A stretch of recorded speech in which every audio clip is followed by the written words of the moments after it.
All right, Donald Trump set to speak at a rally in Greenville, South Carolina, moments from now. And after that, he may take questions from reporters. And with the Donald, you never know exactly what to expect. You will hear some of the Republican frontrunners' remarks live. This as we are seeing more fallout from Trump's fiery confrontation this week with Univision anchor Jorge Ramos and the man who many call America's most prominent Latino journalist, facing questions that at times he acts more like an activist than a journalist. The Donald kicked Ramos out of his press conference in Iowa Tuesday night when he tried to jump in to ask questions about immigration. Ramos has devoted much of his career to crusading on the issue of undocumented immigrants and has made no secret of what he thinks about Trump. So on the Kelly File, Megyn Kelly had this question for the Univision anchor. In his defense, why would he want to engage with you when you are on the record as calling him the most hateful, divisive figure running for president right now? Well, because his words are dangerous and his ideas are extreme when it comes to immigration and when it comes to freedom of the press.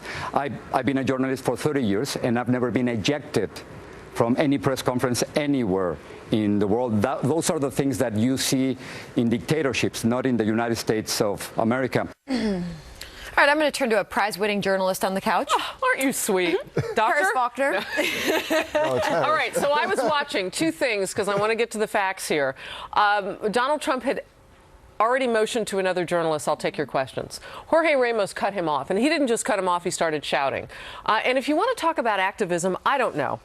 But I will give you this fact. April 21st, 2015, it was reported by the Latin Times that Jorge Ramos wanted to make his own announcement about something that was very important, and here it is. Paola, his daughter, recent college grad from Harvard University, joined the Hillary Clinton staff.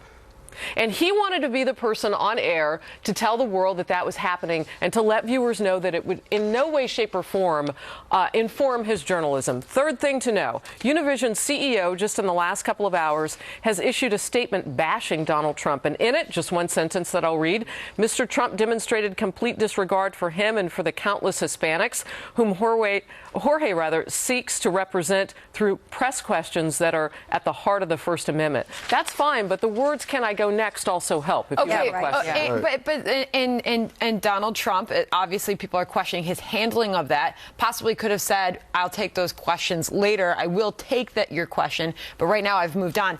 Hold on, that's not my viewpoint. That is what you're hearing out there. Andrea, Ramos is saying that Trump had an obligation as a presidential candidate to answer his questions.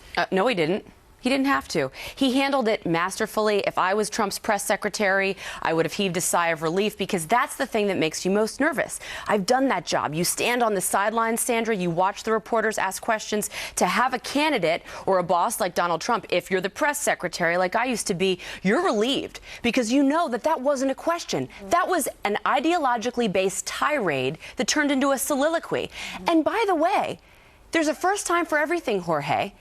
If you're going to act that way to Trump and say those things, which Megyn Kelly brought up, and you have a daughter that's embedded in the Clinton campaign, why would Trump sit down with you? Trump gives access to everybody. It would be foolish for him to sit down with someone who's going to be openly adversarial. He's very smart to ignore him. I thought he handled that very well. It's about time that these journalists, or I should say people posing as journalists, get called out and get told, you don't like it, get out. And later in the conversation, he invited the guy back and said he would take his questions. That's right. That's important to know. Come back, I'll take your questions now. He said he asked him to sit down four times.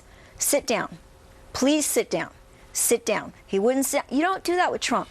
Trump's not going to let you get up there and take the mic from him like someone else did, like Sanders did. It's not going to happen. All right, so Dr. Siegel, who crossed the line? I'm still wondering what the question was. I've been on both sides of the mic also, like Harris has been. What's the question? I mean, it was actually a setup because I want to know what the answer is. What are you going to do with these 11 million undocumented? What are you going to do with them? I know where they're going. They're going to emergency rooms. And guess what happens when they get there?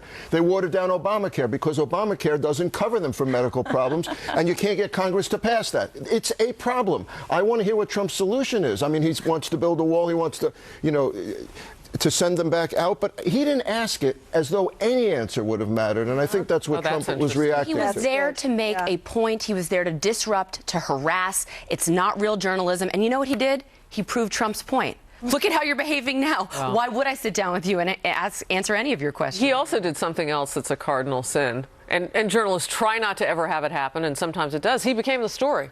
So as you said, we didn't get an answer. Right, we didn't get an answer to the question, and whatever became important question he had. And some are questioning whether that was his point, whether he actually won by making the headlines. All right, well, as Vice President Joe Biden considers a White House run, there's a report that some Democratic fundraisers worried about Hillary Clinton's email scandal could defect to Biden's campaign. Should Hillary be worried? And what new poll numbers say about the Democrats and Republicans who want to move into the White House, including the first word voters think of when they hear the front runners' names.